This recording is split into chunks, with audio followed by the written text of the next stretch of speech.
Buenos días, los saludo en el nombre del Señor y vamos a empezar este culto matutino con una oración. Señor, te damos las gracias por permitirnos reunirnos delante de ti y que podamos tener este encuentro personal con vos. Gracias porque nos hablas y permite que nuestras vidas sean transformadas por mediante tu palabra. Te pido que el Espíritu Santo llene nuestros corazones en este momento para poder abrir nuestros ojos, para abrir nuestros oídos y nuestro corazón, que realmente esa palabra penetre en nosotros y que podamos ser transformados, Señor. Te pido que nos permitas un buen comienzo esta semana y que protejas la salud de todas las personas y que también, Señor, en el lugar que estemos, siempre estemos conectados con vos, en relación con vos y también así poder ser sal y luz de este mundo. Te pido que nos acompañes una vez más. Oramos en nombre de Jesús. Amén.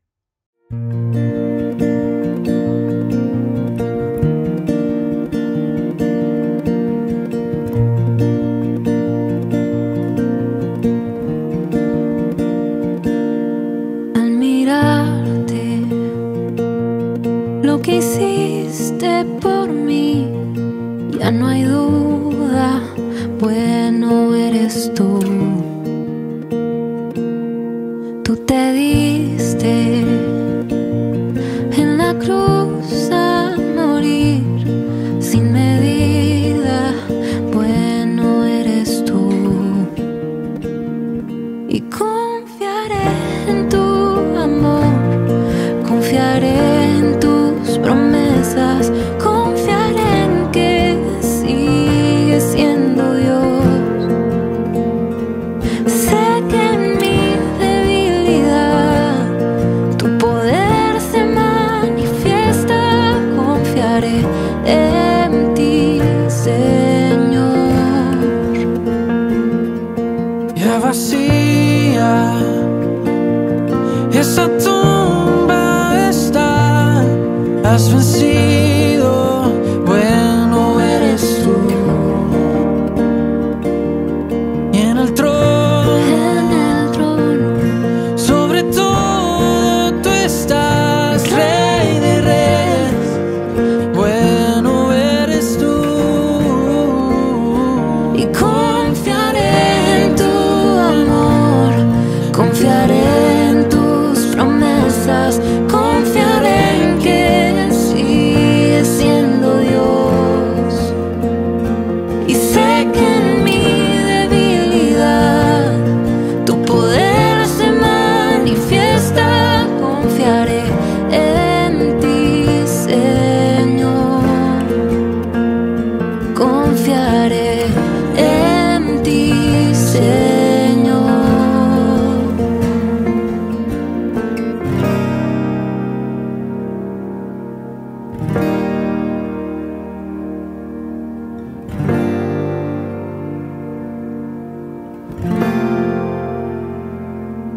Solo en tu verdad puedo descansar. Yo sé que tú eres Señor. Solo en tu verdad puedo descansar. Yo sé que tú eres Señor. Tú eres Señor. Solo en tu verdad puedo descansar. Yo sé que tú eres Señor. Solo en tu verdad puedo descansar. Yo sé que tú eres Señor. Y confiaré en tu amor, confiaré en tus promesas, confiaré en que sigues siendo Dios. Sé que en mi debilidad tu poder se manifiesta, confiaré en ti, Señor. Confiaré en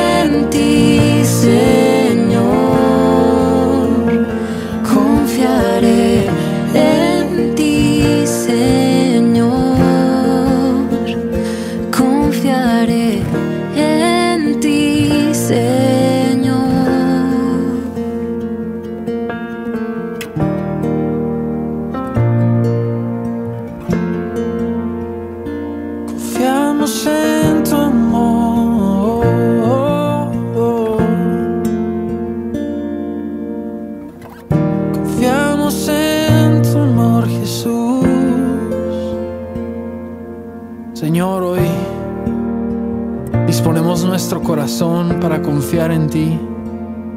Soltamos, Dios, todo aquello a lo que nos aferramos, cada día, cada momento, creyendo que necesitamos estar aferrados para tener control, creyendo que si soltamos podremos perder. Pero Dios, hoy sabemos que si venimos a la cruz y soltamos y confiamos en tu amor, confiamos en que tú nos amas, Dios, podremos encontrar plenitud para el alma, para nuestro corazón, Dios. Ayúdanos a confiar en tu amor, Dios. Ayúdanos a confiar en ti, Jesús, en este día, en este momento, en el lugar donde nos encontramos. Ayúdanos a confiar en tu amor. Al ver la cruz, al ver tu sacrificio, ayúdanos a saber que tú nos amas y que, Padre, nos has mostrado tu amor al entregar a tu Hijo único en la cruz por nosotros. Yo confiaré en ti, Señor. Yo confiaré en ti, Señor. Una vez más, confiaré en ti, Señor.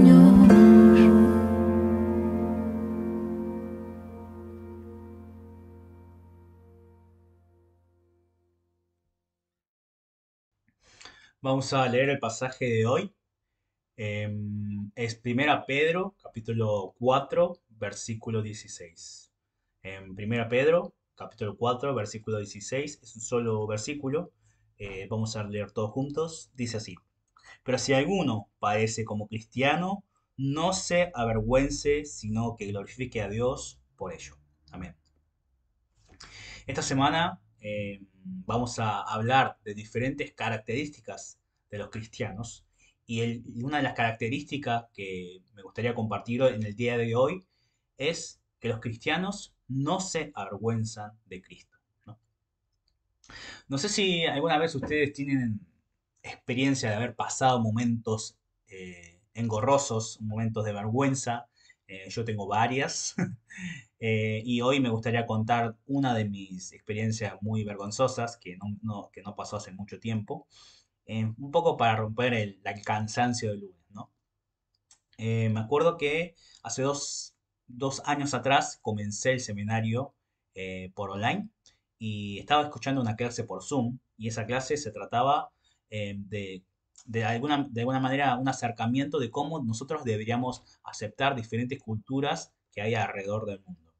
Y me acuerdo que el profesor estaba explicando, y no sé si a usted también le pasa que a veces uno se queda con una idea que le dice el profesor y se queda pensando en eso, ¿no? Y eso es justamente lo que me pasó. Entonces, el profesor estaba hablando de algunas diferentes culturas y unos conceptos que estaba explicando. Entonces, yo me quedé pensando y profundizando en eso, mirando la cámara, estaba como por dentro, claro, estaba pensando algo. No me acuerdo qué estaba pensando ni en qué estaba profundizando, pero sí me acuerdo que estaba concentrado en otra cosa. Y resulta que el profesor comienza a hablar de la cultura de los esquimales. Y la cultura de los esquimales, hay una tradición muy rara y especial, es que los esquimales prestan a sus esposas para que los visitantes puedan tener una relación sexual con su esposa. Obviamente esto se da por diferentes razones culturales, también ellos están en países, en lugares muy separados, y había varias razones por las que ellos hacían esto, pero obviamente el profesor nos preguntaba a cada uno de los alumnos a ver si cómo aceptarían esto y si estarían dispuestos a aceptarlo. Obviamente era una pregunta irónica, ¿no? Nadie dijo que aceptaría una cultura así. Pero yo, como les comentaba, cuando el profesor estaba hablando de este tema, yo ya me había quedado con el tema anterior. Entonces yo estaba mirando la cámara y el profesor me pregunta: ¿Y David, vos qué harías? ¿Te quedarías una noche? ¿Aceptarías esa cultura? Y yo obviamente, como estábamos teniendo una clase que habla de las diferentes culturas y cómo nosotros podíamos aceptar y trabajar en esas culturas, yo dije que sí, que aceptaría por una noche. Entonces me acuerdo que la cara de todos los alumnos, incluso el profesor, la reacción era como: ¿en serio? Como, ¿de verdad te acostarías con con la mujer de otro spot, de otra persona? Como que eso era la cara, ¿no? Y y yo como que dije que sí, y el profesor medio que trató de remar la situación y siguió con otro tema y siguió de largo. Pero a medida que él iba explicando un poco más del tema de los esquimales, claro, yo ahí me di cuenta que había dicho cualquier cosa, había contestado cualquier cosa, ¿no? Y cuando me di cuenta de eso, estaba mirando la cámara y de repente me empezó a como quemar la cara de la vergüenza que estaba sintiendo, pero bueno, ya no era, o sea, ya se había pasado ese tema y no iba a parar y decir, bueno, estaba pensando en otra cosa y contesté eso, no daba, entonces nada, solo tuvo que pasar vergüenza, digamos. Obviamente, el- la razón por la que los cristianos tenían que pasar vergüenza no era la misma razón que la mía. O sea, la razón por la que los cristianos en las primeras iglesias pasaban vergüenza se avergonzaban era por el tema del padecimiento, ¿no? Dice claramente en el versículo 16 que si alguno padece como cristiano, no se avergüence, sino que glorifique a Dios por ello. Había dos razones por las que los cristianos de las primeras iglesias podían padecer. La primera razón es un poco del contexto. Eh, el imperio romano obligaba a los pueblos dominados a confesar al emperador como su señor, como su rey de alguna manera. Claro, uno cuando no era cristiano, esto no era nada difícil, esto era como, bueno, confieso que el emperador es mi señor y listo, ¿no?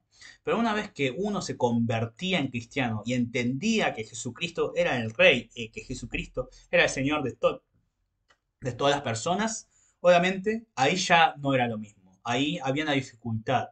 Y uno, cuando se negaba a declarar que el emperador era el señor, obviamente había castigos, incluso castigos hasta el punto del castigo de muerte, ¿no?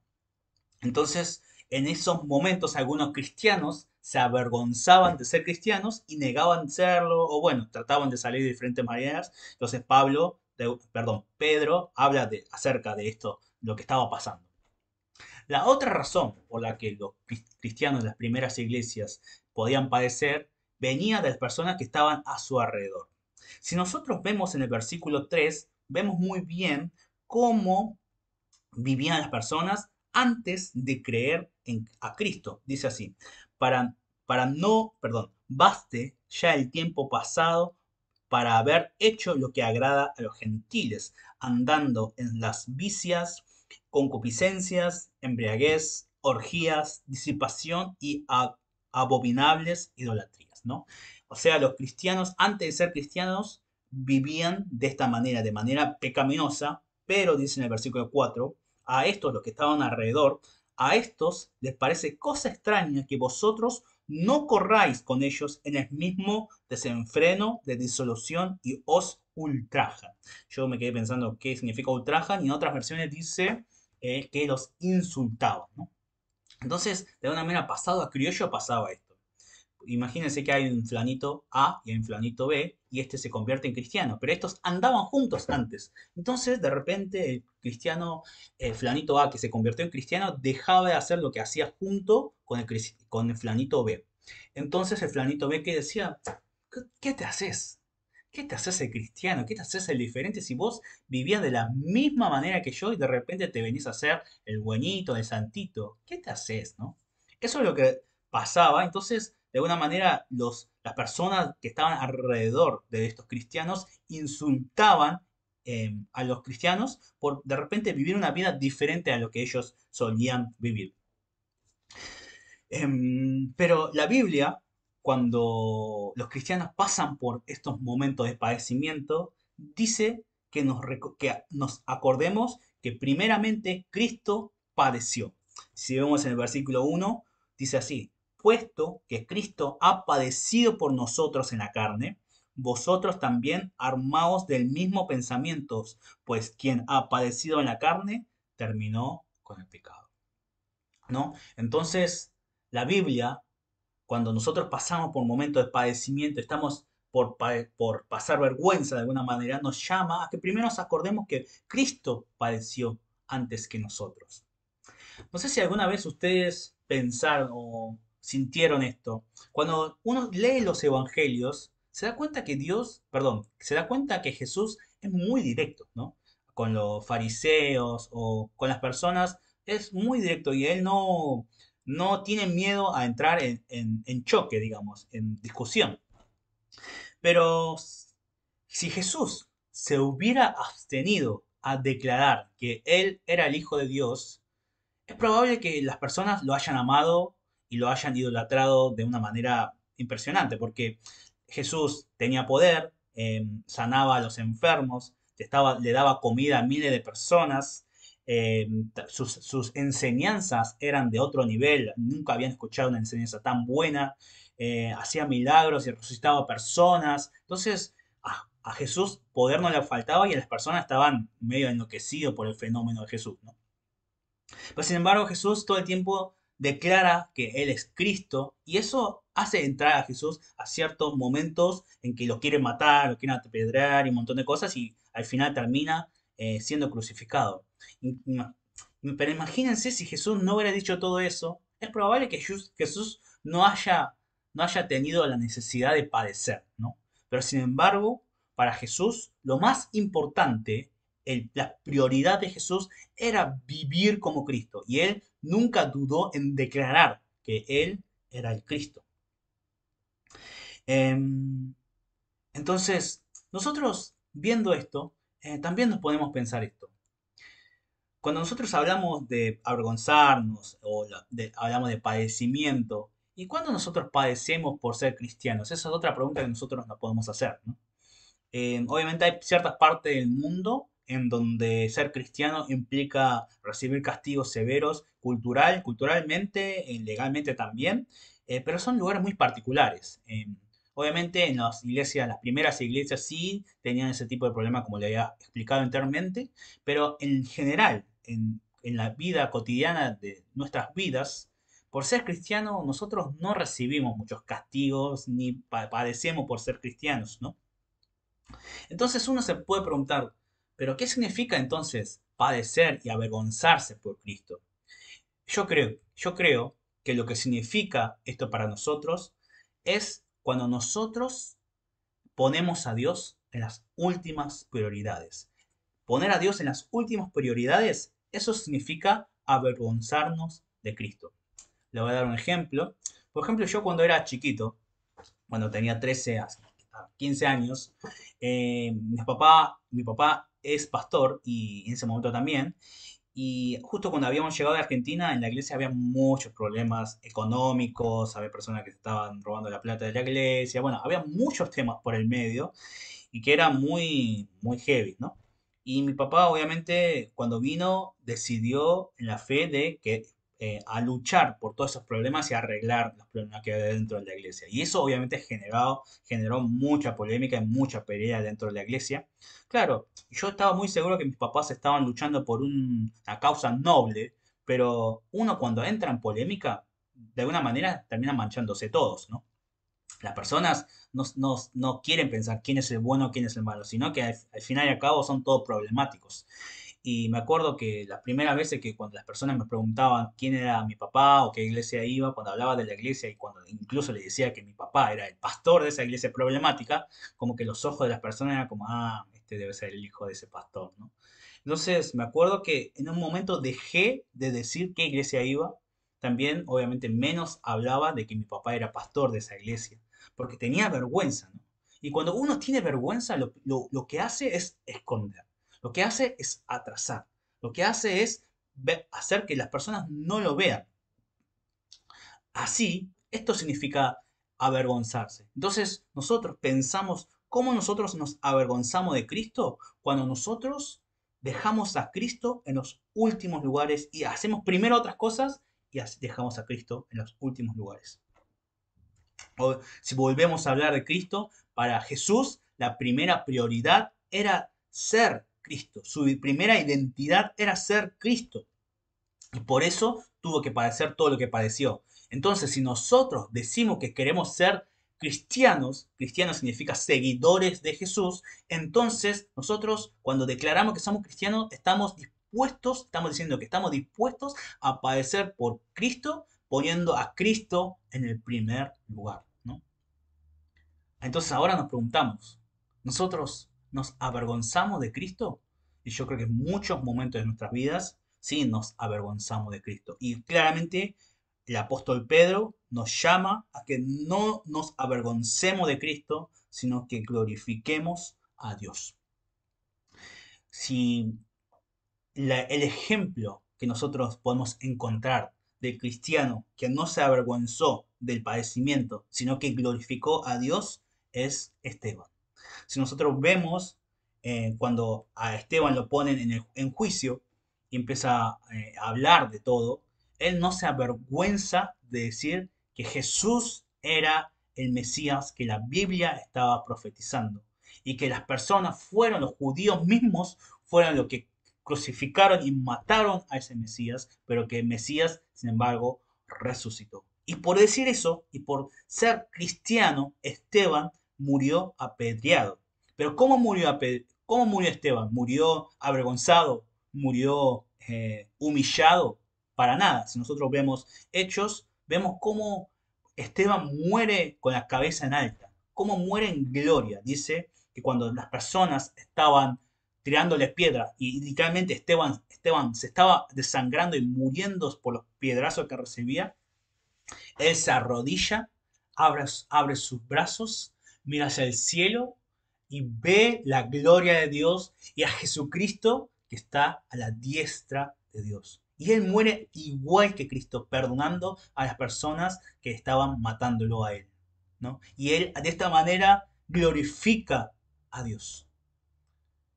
Me gustaría que pensemos si nosotros realmente tenemos la dignidad de decir que somos cristianos, si nosotros realmente entendemos el pesar y la responsabilidad de ser cristianos.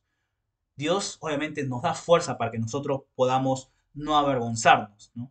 Pero también es una decisión de uno mismo, de decir, bueno, yo soy cristiano y recuerdo que Jesús Cristo padeció primero por nosotros. Entonces, si nosotros decidimos a no avergonzarnos, sino glorificar a Dios por medio de nuestras vidas, el Espíritu Santo va a estar con nosotros para que realmente podamos vivir una vida que glorifica a Dios en todo momento, incluso en momentos de padecimiento. Vamos a orar. Señor, te damos las gracias porque nos enseñas que primero Cristo padeció en nuestro lugar. Jesús no dudó en declararse como Cristo. Para él su prioridad era vivir y morir y resucitar como Cristo. Señor, para nosotros también ahora nuestra prioridad no es vivir la vida en armonía, no es vivir la vida disfrutando de las cosas, no es solamente vivir haciendo las cosas bien, sino sobre todo nuestra prioridad es vivir como cristianos. Ayúdanos a no avergonzarnos, Señor. Te pido que el Espíritu Santo nos acompañe para que nuestro corazón sea valiente de obedecer la palabra de Dios. Te pido que nos acompañes en el día de hoy, que Señor también podamos realmente salir victoriosos y gloriosos del padecimiento que el mundo a veces nos ofrece. Te pido que nos acompañes, te damos las gracias por todas las cosas, oramos en nombre de Jesús. Amén.